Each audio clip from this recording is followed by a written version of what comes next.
referee looks at his watch. Any second now. Welcome back, welcome back, welcome back. Hello, welcome back to WantMyBet TV. My name's Will. I'm Ollie.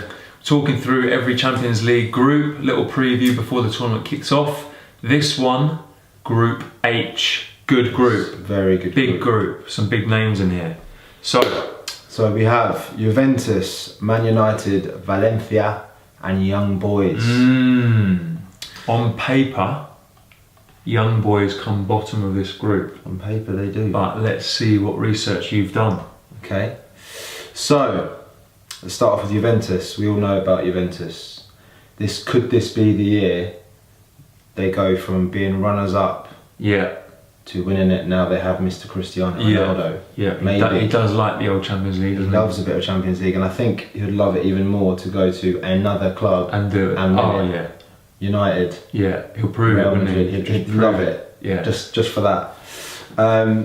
So yeah, they finished runners up in 2014-15 and 2016-17. Oh. So close, but so far. They've only won it once in 95-96, and they won the European Cup once. They've won the league and the cup double, domestic cup, every season since 2014.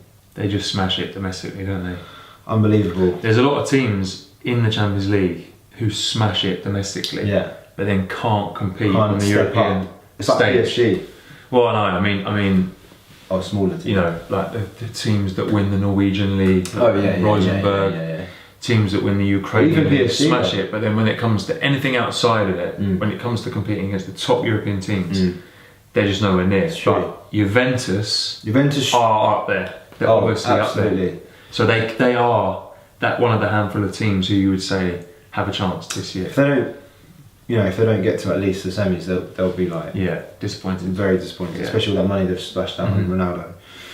So, I mean, they've obviously got off to a flyer in Serie A as well, 3 out of 3. That's a formality.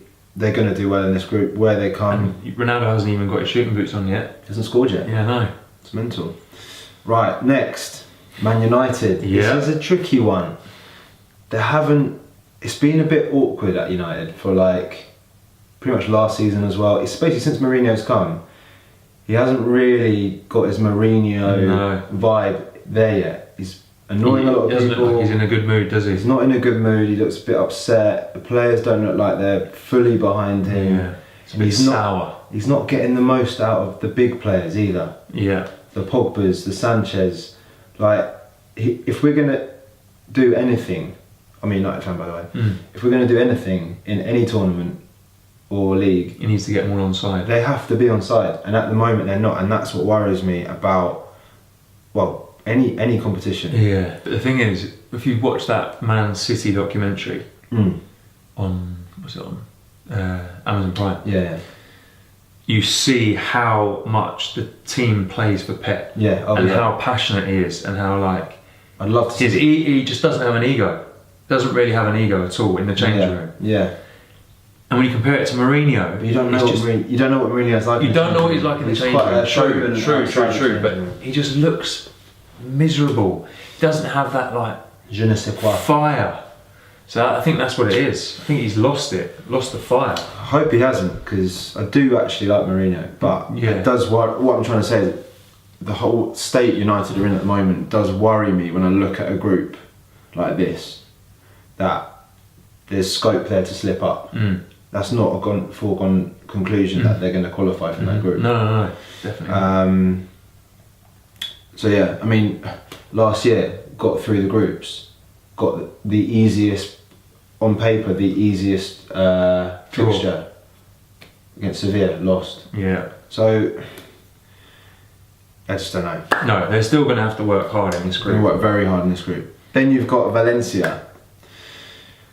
So they finished 4th last season in La Liga, only 3 points behind Real Madrid, which was an improvement from the previous season that they finished 12th. Big improvement. So that saw them qualify straight into the group stages. But they've not got off to a good start in the league. We said that they probably would. We were quite confident that they're going to have quite a good season. They've drawn 2 and lost 1 so far. So I think now they're in the Champions League as well. This could be quite a long season for them, and it just, I don't know whether they're going to have to rely on maybe just stick to the league. If the performances are starting to go down, they're going to have to probably choose one or the other. Yeah. Either take a hit in the league and try and push for the Champions League, or maybe take a hit in the Champions League and push for the league. Yeah. Realistically, they're not going to win the Champions League, so they might have to put their attentions back onto the league if they start to like plummet. Yeah, I agree.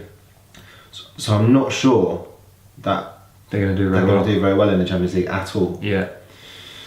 Then you have young boys. Right. Interesting. So they're Swiss. First time they've ever made it to the group stages of the Champions League. Okay. Good effort. Well done. Well done, the boys. Well done. So they're absolutely smashing it, by the way, in the domestic league. They finished top of Swiss Super League last year, 15 points clear of Basel. Good effort. Only losing 4 matches all season. Basel were doing okay in the Champions League. Like I wouldn't say they held their own, but they always cause issues. They always cause issues, right? Champions League, yeah. And they were better than Basel. Yeah. Okay. Like significantly better. They've got off to an unbelievable start this season too. They've won 6 from 6, scored 19 goals, and only conceded 4. Smashing it. So they're absolutely flying. Form. I would love to see young boys qualify for this group. I would love it. That is a tough group. It's a tough group, and I'm not by any means saying that young boys will qualify. Just saying, watch out. But my verdict is there could be a few banana skins against, like. Well, Man United are a team to have a banana skin. United have They're having banana skins already. buggered up against Basel loads of time in the past. But in the league as well, young boys will fancy it against them at this stage. And Valencia. And Valencia, yeah. So there is every chance that young boys will not finish bottom. And they'll be buzzing to play Ronaldo. Yeah. They'll love it in that group. So, my prediction is as follows. Juventus to finish top. Yeah. I think United will make a meal of it, but they will scrape second. Oof. Sounds about right. Young boys third. Yeah. Valencia fourth. I like it. You got to push the button I would sometimes. like to see young boys and Man United swap, but I think what you've just said is realistic. It could go down to the last game where United have got to nick a draw at least or something, and they win 1-0 or something. They won't look convincing. Yeah, and they'll score in the last 5 minutes. It'll be like a Lukaku be deflection like, or something, won't it? They've managed it. Yeah. Sounds right. So yeah, let us know what you think. Yeah. Have I got it completely wrong with Valencia? Are they going to turn it around in the league and the Champions League and actually do well? Are United going to get through? Are young boys going to cause upsets? Who do you think's going to win the Champions League as well? Let us know. So there you have it. Group H done. We will see you on the next video. See you later. See ya. Now then, at case the referee looks at his watch, and his second now. Welcome back.